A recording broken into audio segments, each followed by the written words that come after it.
नमस्कार दोस्तों, मैं रवि राइटर आप लोगों के बीच में फिर से एक न्यू भोजपुरी सॉन्ग लेकर आ चुके हैं। आप लोग ध्यान दें वो मैटर कैसा है।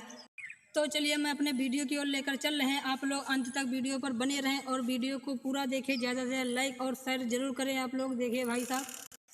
हत्तो हर चढ़ल जवानी के पानी तो हरो झार दिया सन, जिला बाराबंकी के लइका ढड़िए पे मोहर मार दिया सन। हाफ बाटे टीसल तो हर जीन्स चपकौआ, हाफ बाटे टीसल तो हर जीन्स चपकौआ। ले ले हाँ ले ले तू बारू अड़नी गोरी तो हो झलकौआ।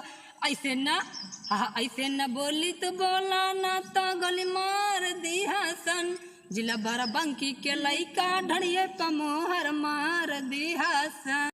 हक्कावन लगा लो किरमिया ये गोरी जालो तो हो तपाड़ है तोहरा देखी के लइका ये आपस में देखा त लागे ललाड़े ऐसे तो हो तो जैबो ये गोरी रबियोनिया न सिंगारावा चोलिया फार दिया सन, जिला बाराबंकी के लइका ढड़िए पे मोहर मार दिया सन।